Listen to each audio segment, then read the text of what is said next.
I'm Martha Sigalski. And I'm Darlene Jones. Here is a map of these two incidents that happened. The crane collapse on East Merritt Island Causeway. Well, the plane crash happened near the Beechwood neighborhoods in Melbourne Beach. And take a look at this scene of the crane collapse, which happened around 2:30 this afternoon. You can see that crane toppled over. Channel 9's Nick Papantonis begins our live team coverage. And Nick, OSHA is on site investigating tragically what happened.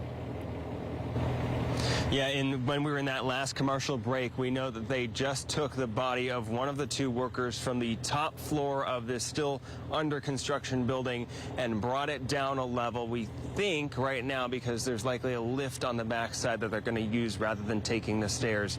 But that just happened here in the last 2 or 3 minutes. I'm not personally sure at this point in time where the body, what's going on with the body of the second worker that was on the ground here, right where I believe the camera's pointing at a semi-truck that was crushed as this crane came down after hitting the building.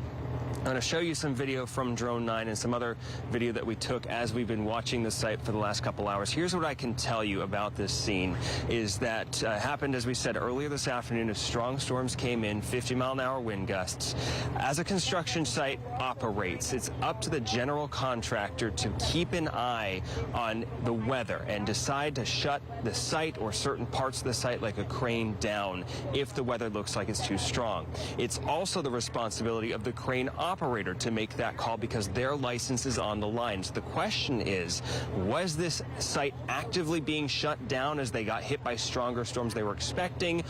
If that's the case, if the work was still going on, who could be liable? Who didn't make the call in time? We talked to people that came onto the site after it happened.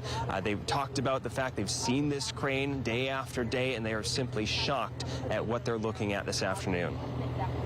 What happened? What are your thoughts?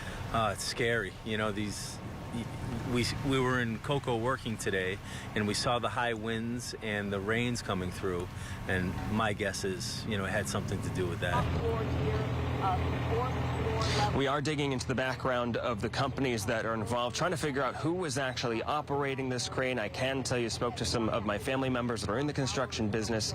The operator, the general contractor of this site, is a very large, very old company, one of the biggest and oldest in the United States. And they tell me that this company overall has a very good reputation. So it is OSHA's job to figure this out. The sheriff's office involved, fire rescue is also here.